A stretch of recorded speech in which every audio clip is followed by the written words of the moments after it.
Alright, here we are going to install the Cloud Gaming Store's IPS kit. First, use the tri-wing screw to unscrew the GBA.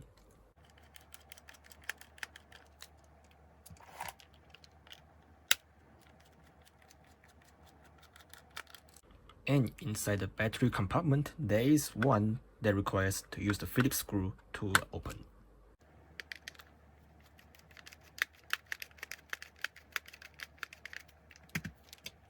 After taking off the back shell, you will find the PCB, and here we need to use the Phillips screw.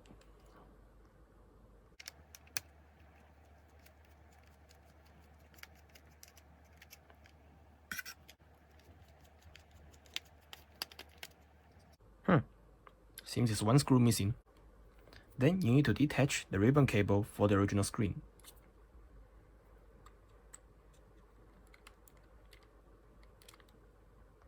Now we'll remove the old screen. Just gently twist the shell until it pops, then pull it out. You wouldn't need to use this anyway, so a bit rough if you want. Be sure to remove the old tape as well. Ish. Now this looks like it needs to be cleaned. But before we do that, let's pop off the old screen lens as well, since it's pretty scratched and plastic. Just push from inside. You can be as rough as you want because we're not gonna need this anyway. And it should come right off. Now, you might want to, if you are going to use the original shell from the Game Boy, which is probably used, then you might want to clean the shell first in case of this. Alright, now we are back with freshly cleaned shells. Remember, if you are reusing old shells, make sure you scrape all the old glues and tapes away so that it will not affect the new ones you're gonna apply later. Now, let's put together the screen. I already attached the LCD's PCB to the screen and use a tape to hold it in place. And now for the ribbon cable. Now we need to make sure which one is for our Game Boy Advance. And in this case, it seems we use the 42-pin ribbon cable. Just push it in to this flap. Make sure it's in tight. Then close the flap. Like so. Now we have the complete screen. Now we will apply the double-sided tape to hold the screen in place. Like this.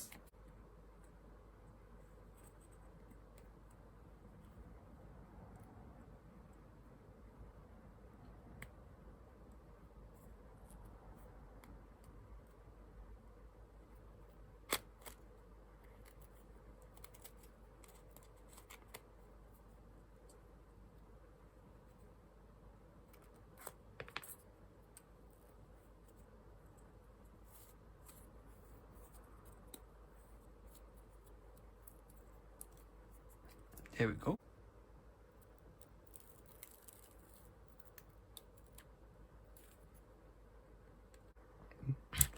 Now we need to put spaces under the screen so it won't move around, and the kit will come with 2 of these. I lost one of mine, so I'm just gonna use one. Should still work. Just put it here at the bottom of the shell, here at the bottom of the bracket. And normally you put it at both sides, but because I only have one, so I'm putting it in the middle. There we go.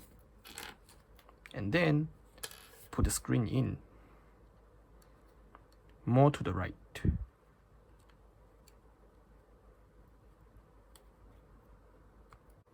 Right. Now that the screen's in, it's time to put back all the buttons. The D-pad. A and B buttons,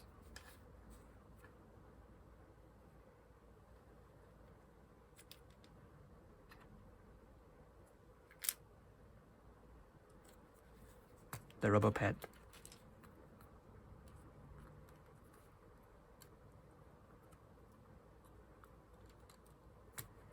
and most importantly, don't forget the light tube. People usually forget about this when they put the Game Boy back together.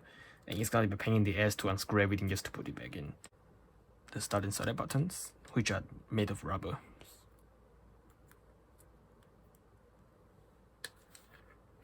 We will put the shoulder buttons later. But before we screw the motherboard back in, we first have to fold the touch sensor here, behind the ribbon cable. Once you put everything back, you should have something like this. Now, we will screw on the PCB. Remember to align the speaker to the speaker hole. Attach the ribbon cable. Push it in.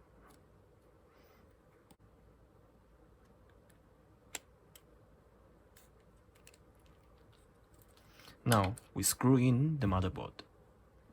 Remember, the motherboard uses Phillips screws, which means the cross-shaped screws. Don't use the Y-wing screws. They are too big.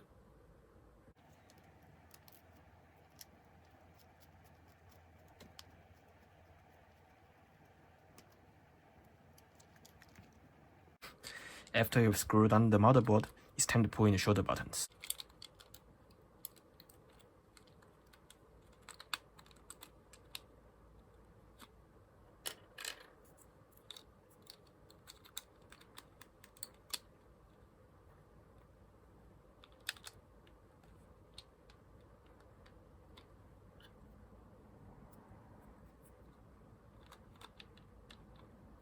You should have something like this. Now, we are ready to close up the back shell. Oh, almost forgot. Power switch.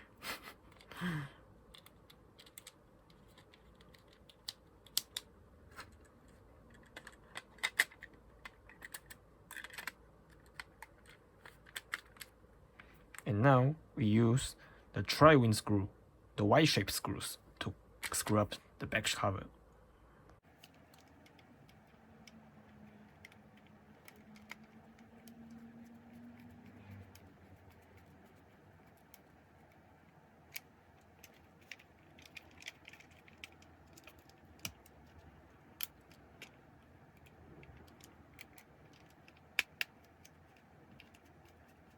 And don't forget the little black screw that goes inside the battery compartment.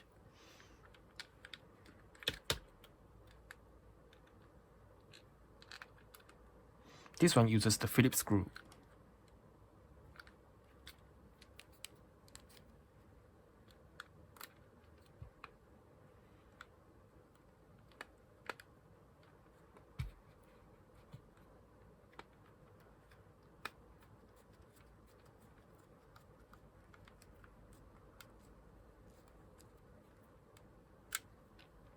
Lastly, we are going to put in the new glass screen lens. Now, before you do this, make sure you wipe the screen. There's bound to be a lot of fingerprints and dust on it during our assembly process.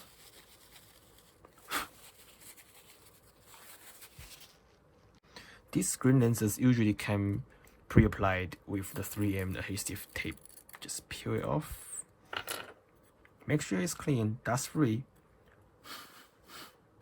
And just pop it into the hole in the front of the shell.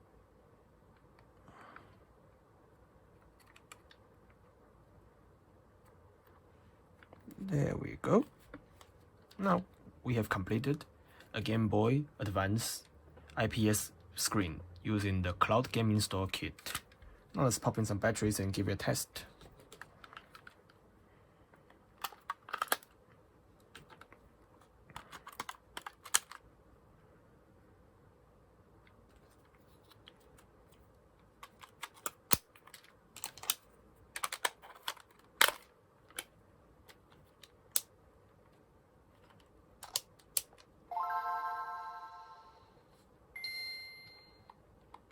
The touch sensors allow for brightness control by tapping the place where we put the touch sensor.